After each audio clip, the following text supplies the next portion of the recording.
Welcome to Entrepreneurial Edge. In today's video, we explore how the Nazis created Fanta during wartime. Stay tuned. Am I the only one that didn't know the fascinating story behind Coca-Cola's German triumph? Coca-Cola, the iconic American beverage, had taken its first steps into the German market in 1929.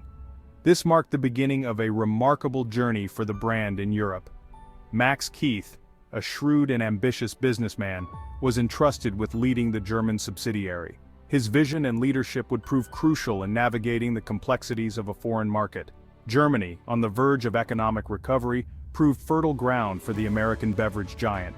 The nation's renewed sense of optimism and growth created a perfect environment for Coca-Cola to thrive. Keith's marketing prowess and understanding of the German consumer led to booming sales. He tailored advertising campaigns to resonate with local tastes and preferences, making Coca-Cola a beloved brand. Coca-Cola quickly became a household name, capturing the hearts and thirsts of millions. Families across Germany began to associate the drink with moments of joy and togetherness. Keith, recognizing the potential of the German market, invested heavily in bottling plants and distribution networks. This infrastructure ensured that Coca-Cola could reach consumers far and wide, efficiently and effectively. Coca-Cola's success in Germany was not limited to urban areas, it penetrated even the smallest villages. The brand's presence became ubiquitous, from bustling cities to quiet rural towns.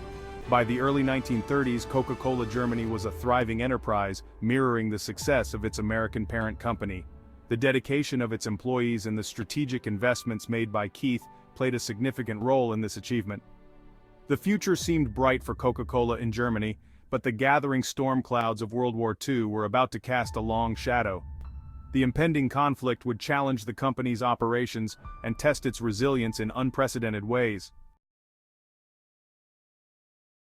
The outbreak of World War II in 1939 brought unprecedented challenges to Coca-Cola's operations in Germany. The war disrupted not only the daily lives of millions, but also the intricate web of international business. Trade embargoes imposed by the United States severed the vital lifeline of syrup concentrate, the key ingredient in Coca-Cola. These embargoes were part of a broader strategy to weaken the Axis powers by cutting off essential supplies. The once plentiful supply of the beverage dwindled rapidly, leaving German consumers with a thirst for their beloved drink. The scarcity of Coca-Cola became a symbol of the broader shortages affecting everyday life in wartime Germany. Max Keith, faced with the imminent collapse of his company, found himself in a precarious position. As the head of Coca-Cola's German operations, he had to navigate a complex and dangerous political landscape. The Nazi government, while initially ambivalent towards Coca-Cola, increasingly viewed foreign companies with suspicion. This growing distrust added another layer of difficulty for Keith and his team. Keith, caught between his loyalty to the American company and his desire to preserve his business and the livelihoods of his employees, faced a stark choice. The pressure was immense, and the stakes were higher than ever.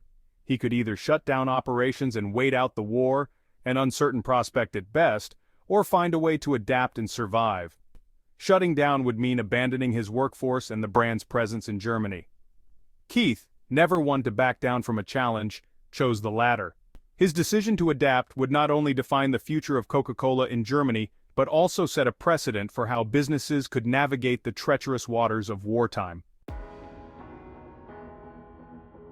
With the supply of Coca-Cola syrup cut off due to the war, Max Keith, the head of Coca-Cola's operations in Germany, sought an alternative beverage that could be produced using locally available ingredients. The challenge was immense, but Keith was determined to find a solution. Germany, under wartime rationing, presented a limited palette of options. The scarcity of resources meant that every ingredient had to be carefully considered and utilized to its fullest potential. Keith and his team experimented with a variety of ingredients, including leftover whey from cheese production, apple pomace, and beet sugar. These were not typical beverage ingredients, but necessity drove innovation.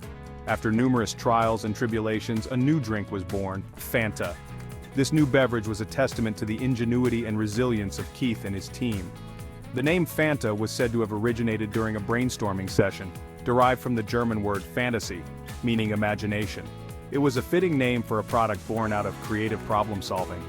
Fanta, with its light fruity flavor, was a far cry from the caramel-colored, caffeinated kick of Coca-Cola. Yet it offered something new and different, a spark of brightness in a dark time. However, it provided a refreshing alternative in a time of scarcity and hardship. People were looking for any semblance of normalcy and comfort, and Fanta offered just that. Fanta was initially met with mixed reactions from German consumers, accustomed as they were to the familiar taste of Coca-Cola. Some were skeptical, while others were eager to try something new. Yet, with limited options available, Fanta gradually gained acceptance.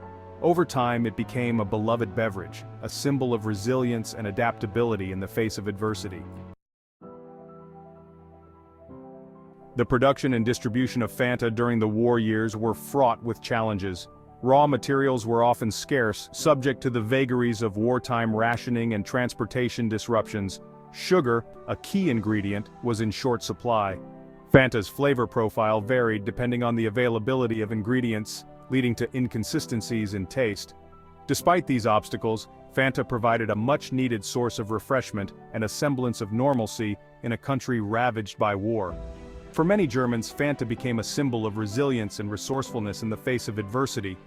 Fanta, while not an unqualified success during the war years, demonstrated the power of innovation and adaptation in the face of extreme circumstances. Thank you for watching. If you enjoyed this video, please like and subscribe to Entrepreneurial Edge for more fascinating stories.